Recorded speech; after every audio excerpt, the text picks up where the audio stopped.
ఉమ్మడి విశాఖ అల్లూరు జిల్లా పాడేరు ఏజెన్సీ ప్రాంతంలో మొంతా తుఫాన్ ప్రభావంతో గత రాత్రి నుంచి ఎడతెరిపిలేని భారీ వర్షాలు కురుస్తున్నాయి. భారీ వర్షాలతో ఏజెన్సీ ప్రాంతంలో గల వాగులు వంకలు పొంగి ఉధృతంగా ప్రవహిస్తున్నాయి. ఈదురుగాలుల ప్రభావం వల్ల అనేక చోట్ల భారీ వృక్షాలు విరిగిపడ్డాయి.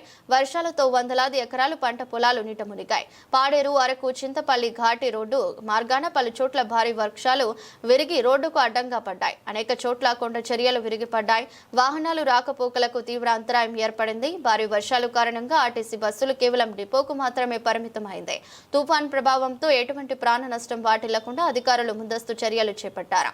లోతట్టు ప్రాంతాలు, కొండవాలు ప్రాంతాలలో నివాసం ఉంటున్న వారిని పునరావాస కేంద్రాలకు తరలించి వారికి అవసరమైన ఆహారం, వైద్య సేవలు అందజేస్తున్నారు.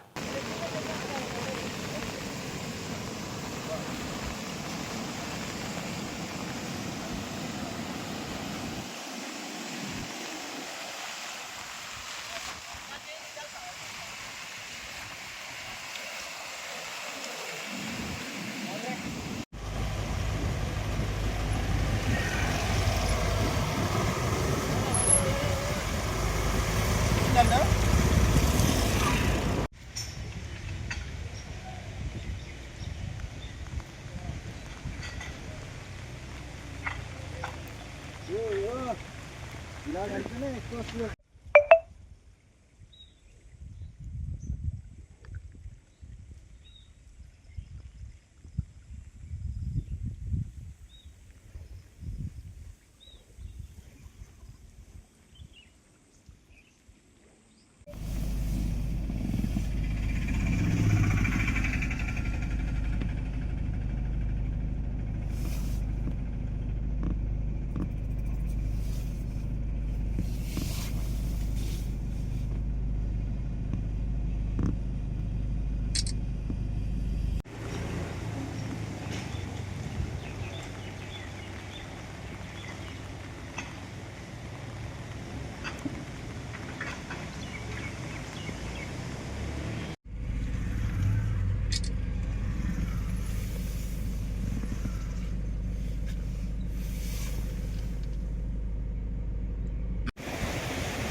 అందరికీ నమస్కారం.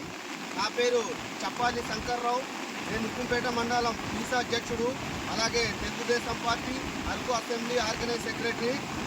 ఈరోజు అల్లూరి సీతారామరాజు జిల్లా ఉక్కుంపేట మండలం రాపా పంచాయతీ లివిటి గ్రామంలో సుమారు ఈ రహదారి లివిటి గ్రామం రహదారికి వెళ్ళే సుమారు 15 పంచాయతీలు 400 గ్రామాలు ఉన్నాయి.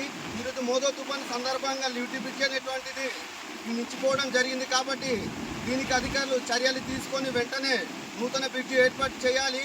అలాగే ఎక్కడైతే పంట నష్టం జరిగిందో అలాగే ఎక్కడైతే ఇల్లు నష్టం జరిగిందో వాటికి కూడా పరిశీలించి వాళ్ళకి న్యాయం చేయాలని కోరుకుంటున్నాను. అందరికీ నమస్కారం అండి. నా పేరు సంజయ్ మోహన్ బాబు. నేను రాప పంచాయతీ వైస్ ప్రెసిడెంట్ని. ఈరోజు మన రాష్ట్రం అంతటా కకావికలం చేస్తున్నటువంటి ఈ మోంతా తుఫాను వల్ల ఈరోజు లివిటి బ్రిడ్జి పొంగి పొర్లి చాలా ఇబ్బందికరమైనటువంటి పరిస్థితులు ఈరోజు చూస్తున్నాము.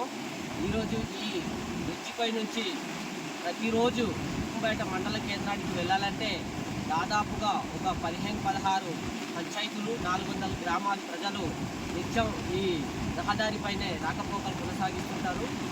అదే నిన్నటి నుంచి ఈ బ్రిడ్జి పొంగి పొర్లుతుంది.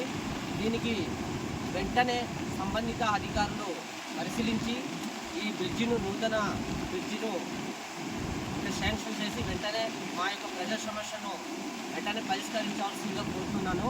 అలాగే మా పంచాయతీ పరిధిలో ఏ గ్రామంలోనైనా పంట నష్టం కానీ ఒక ఇల్లు నష్టం కానీ ఏం జరిగినా సంబంధిత అధికారులు తక్షణమే స్పందించి వాటిని పరిష్కరించాల్సిందిగా కోరుకుంటున్నాను.